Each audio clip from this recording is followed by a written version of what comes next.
Have you ever stopped to think why some people, with half your intelligence, are earning 10 times more than you? The answer is not in luck, but in a silent mental disease called mediocrity. Most people accept a lukewarm life because their brains have become addicted to the comfort of little. Today, I will open your head with this story and show how your mind is programmed to keep you broke while you believe you are just being prudent. Get ready, because the truth about your financial stagnation will hurt when you see this story. Joan was the guy everyone called a good guy, but nobody invited him out because he never had any money. At 35 years old, he lived in a cycle of repetition that felt like quicksand. He woke up early, faced traffic, delivered honest work, and came home exhausted. His pain wasn't the lack of food, but the lack of horizon. He felt a burning in his chest every time he saw someone posting an achievement or buying a new car. He compared himself and thought, I studied more, I work more. Why is my account always at the limit? Marcos was a prisoner of the average life, the one where you don't starve, but you also never experience the banquet of freedom. Psychology explains that Joan suffered from hedonic adaptation. He got so used to scarcity that his brain stopped looking for solutions and started looking only for relief. Every time he thought about opening a business or investing, an internal voice, his mediocre critic, whispered, "Don't try anything fancy, the market is tough at UAM. Least you have something guaranteed." That was the hidden hook. Marcos confused cowardice with responsibility. He used his family's security as an excuse not to grow, without realizing that the biggest risk he was taking was continuing exactly where he was, while time passed and inflation swallowed his dreams. Joan's specific pain appeared in his wife's eyes when they had to pay for groceries in installments, or in the frustration of saying no to his son who asked for a more expensive toy. He felt like he was failing as a man, but his mind applied an immediate anesthetic. It's the crisis. The government is difficult. By blaming the world, he took the weight off his shoulders, but also handed the key of his life over to fate. Joan was addicted to the role of victim because being a victim hurts, but it doesn't require effort. He preferred the familiar pain of poverty to the unknown discomfort of fighting to be great. Joan's life began to collapse from the inside the day he ran into an old schoolmate, Ricardo, whom he had always considered less brilliant than himself. While Joan counted coins to pay for parking, he saw Ricardo step out of a car that cost the value of his house. Joan felt that punch in the stomach typical of mediocrity, envy disguised as judgment. He thought he must have done something wrong or just got lucky. But the truth, which hurt much more, was that Ricardo had the courage to make mistakes, to invest, and to look like a crazy person, while Joan was proud of being the sensible one who never moved forward. That night, Joan couldn't sleep. The psychology of confrontation had finally caught up with him. He realized that his famous prudence was actually a pair of golden handcuffs. He spent years saving pennies on useless things, but never had the courage to invest thousands in himself. His brain was programmed by loss aversion. He was so afraid of losing the little he had achieved that there was no space left in his hands to grab something bigger. He understood that being down to earth was just the excuse he used so he wouldn't have to admit that he was terrified of failing and being judged. The final confrontation happened in front of the bathroom mirror in the middle of the night. Joan looked at his own reflection and saw a man who was slowly dying, suffocated by a lukewarm routine. He realized that his biggest enemy was not the country's economy, but his own financial thermostat that always pulled him back to the average. He felt anger at his own passivity. That was when he understood the hidden hook of his stagnation. He loved the security of his average salary more than he loved his family's freedom. He decided that from that moment on, either he killed the mediocrity inside himself, or it would finish burying his future. Joan decided he would no longer be the same, but the psychology of mediocrity has an absurd gravitational force. When he began waking up earlier to study investments and stopped going to bars with his coworkers in order to save and invest in his first project, the social pressure began. "What's this for, Joan? You only live once. You're getting obsessed," his friends said. He realized the hook of belonging. The people around him, who were also stagnant, felt threatened by his growth. If Joan changed, they would no longer have the excuse that it's hard for everyone. This is the part that hurts the most in overcoming. Understanding that your average is the reflection of the 5 people you spend the most time with. Joan felt the loneliness of someone who decides to climb the mountain while others prefer to stay in the valley complaining about the weather. He had to face cognitive dissonance, that internal voice saying, "Your friends are right, go back to comfort, you weren't born to be rich."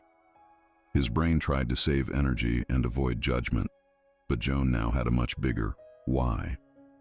He looked at his bank statement not with shame, but like a war map. He was determined to change.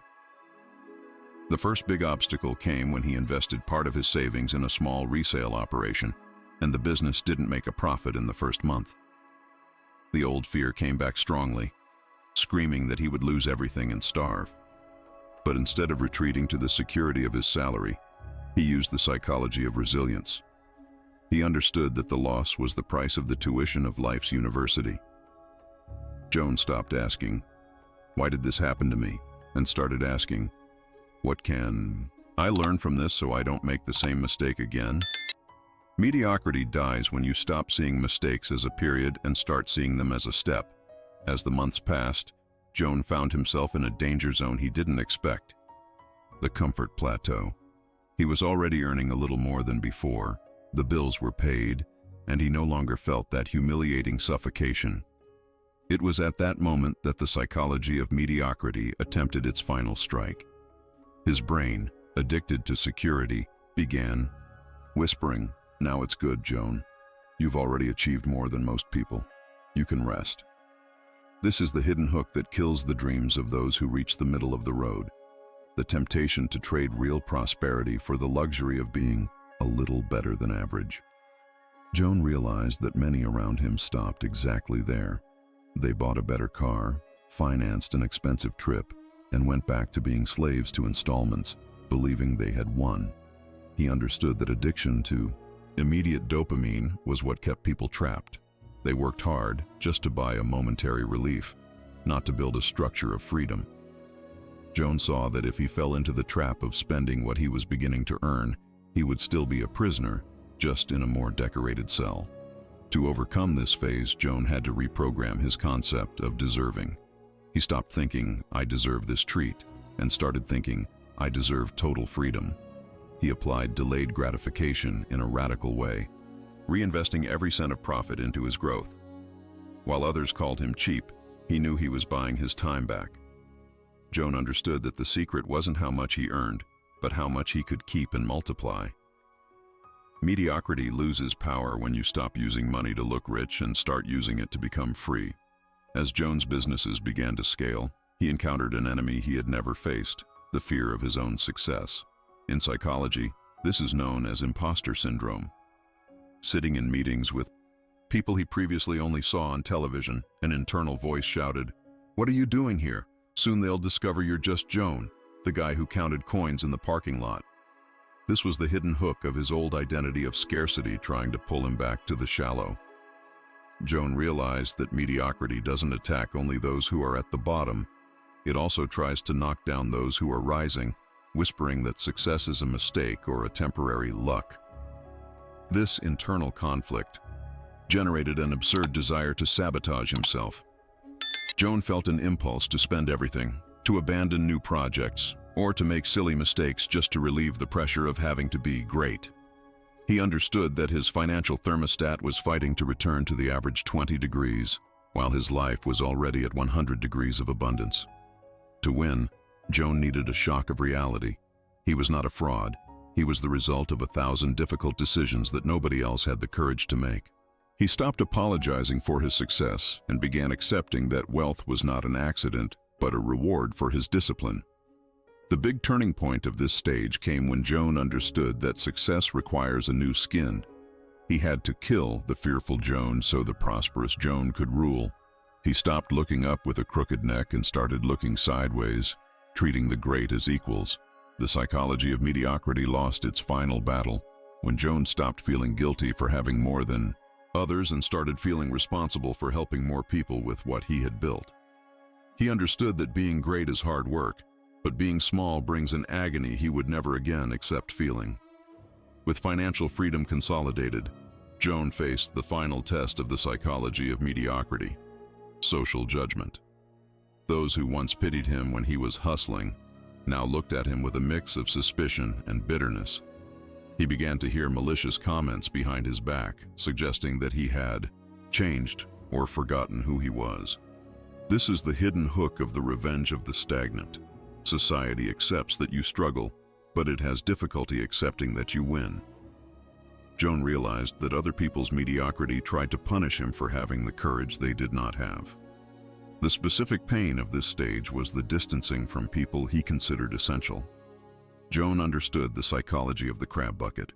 If one crab tries to get out of the bucket, the others pull it back down, so they all die together.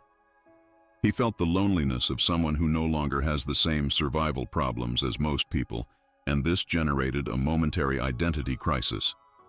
He had to face the fear of being the villain in the story of those who preferred to remain victims.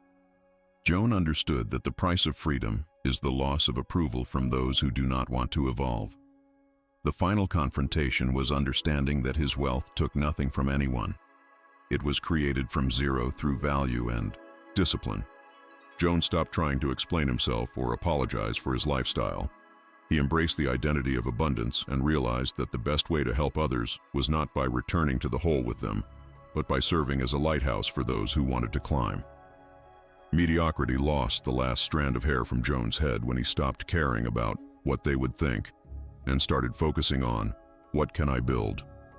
He was no longer the Joan who counted coins. He was the architect of his own destiny. Today, Joan looks at the past, not with nostalgia, but with the relief of someone who escaped a life sentence.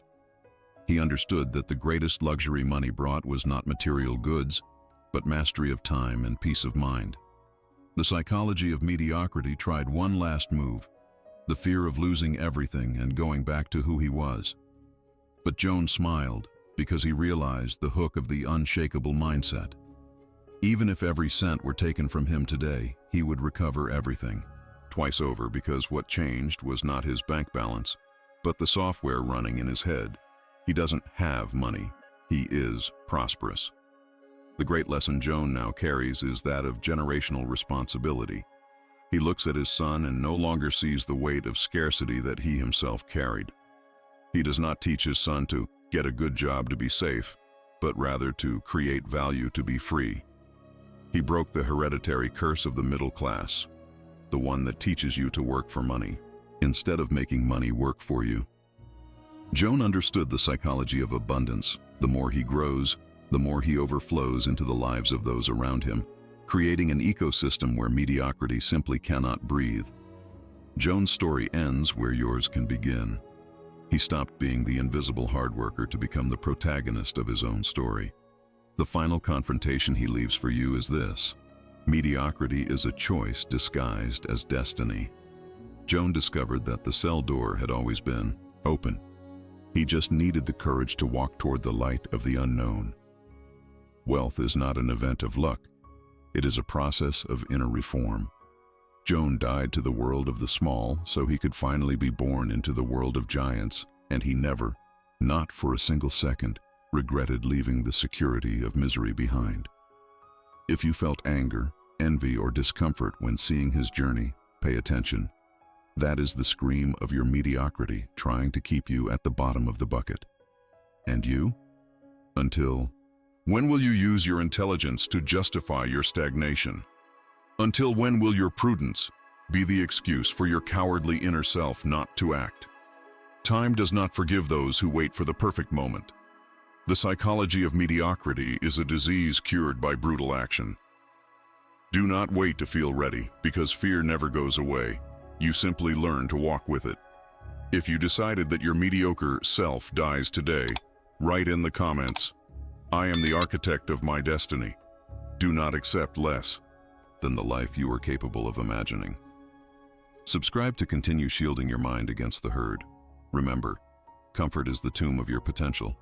Step out of the average, or accept the weight of being just an extra in the story of those who had courage. See you in the next video.